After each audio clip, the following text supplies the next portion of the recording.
I need someone special to say, ah! Pork empanada! Konting oil. Ito ang ating bawang. Napakabango! Ang bango-bango! Sibuyas! Ang bango! Ang bango-bango! Ito yung ground pork na half kilo. Ay, ay, ay! Ang oyster sauce. Soy sauce. Para may kulay lang siya. Ito yung suka, pantanggal ng amoy ng pork. Diba? Tomato sauce. Kapag ganito na siya na almost dry, ayun, wala na yung kanyang water content. Lalagyan na natin ng konting tubig. O mga half cup lang po. Lulutuin pa natin siya mga 10 minutes. Mabilis lang ang 10 minutes. Sasayaw-sayaw. After 10 minutes, ayan, medyo dry na siya. Meron tayong cube na patatas. Binabad natin sa tubig para hindi siya mag-oxidize. Ang ating carrots, mushrooms, halo-halo. Sarap na talagang kumain. Tatakpan ulit para maluto ang ating mga gulay.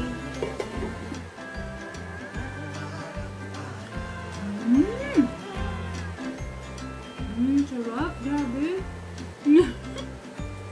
Love my own, of course, diba? Ilalagay na natin ang ating, yung green peas, ang ating pasas. Marami ito kanina, kinain ko. Ang ating bell pepper. Meron pang pampasarap lalo.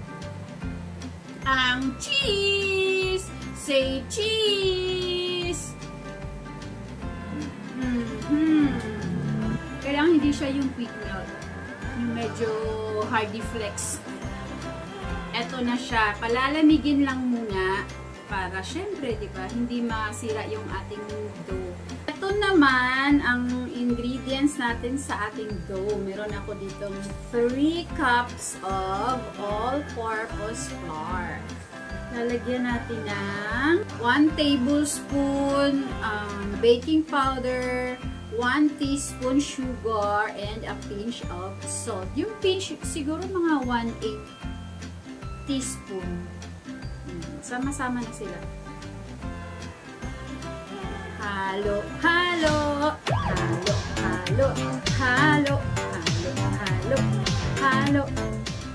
Dito naman sa isang bowl, ilagay lang natin ang ating 3/4 cup of water, ang ating egg, gamitan natin ang whisk, itabi muna, half cup ng butter. Yung iba, lard ang nilalagay, pero eto meron ako dito sa bahay. Healthier ata ang butter, di ba, kaysa sa lard? Ano sa tingin niyo? Ayan. Pag ganito na siyang parang cornmeal na ang mixture, pwede na natin ilagay ang ating beaten egg sa ating water. Ang bango ng butter.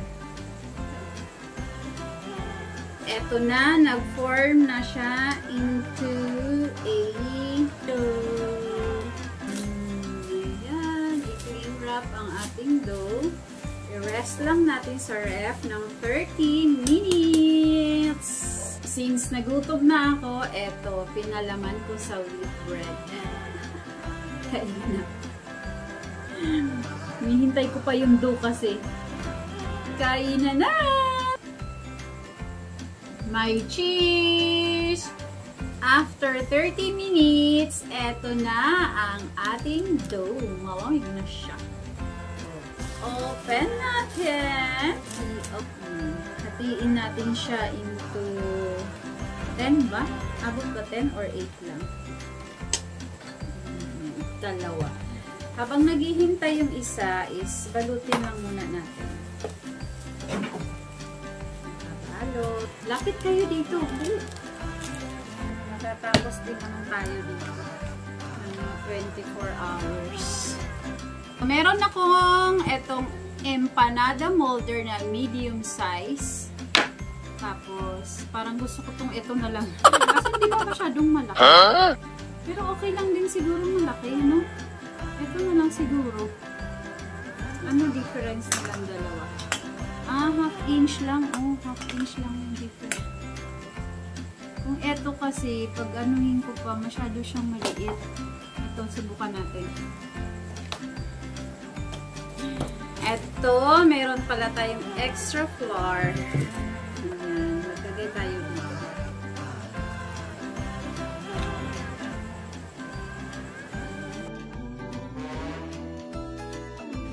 Please like and subscribe.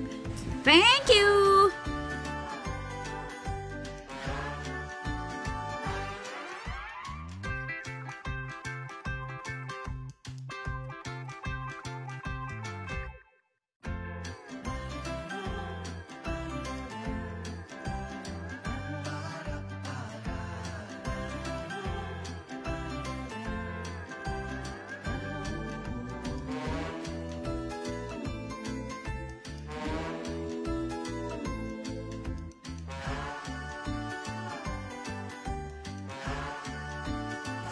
Lagyan natin ng butter.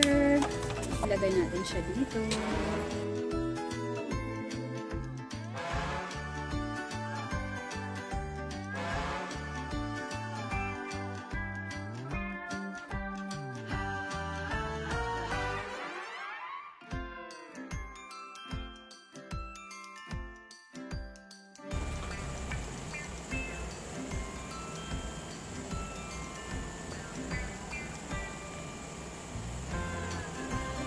Ang ganda-ganda! Wow!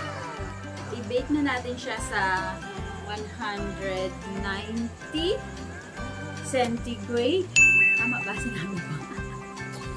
Tama yun.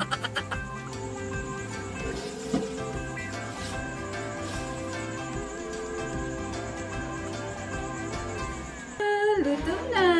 Bawas na ang isa. Ang sarap. So, ang bango-bango! Tara! Recess time! Eto na siya! Yummy! Yummy! Ang aking pork empanada! Hatiin natin. Kaso mainit. Ooh!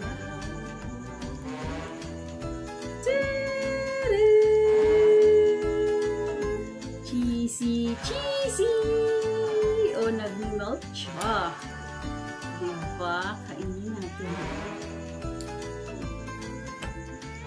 Ang ganda ng pagkakaano ko ng tinapay. Ang ganda ng tinapay, oh.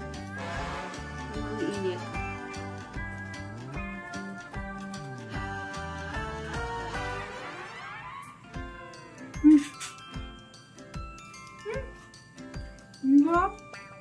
Isa lang, busog ka na.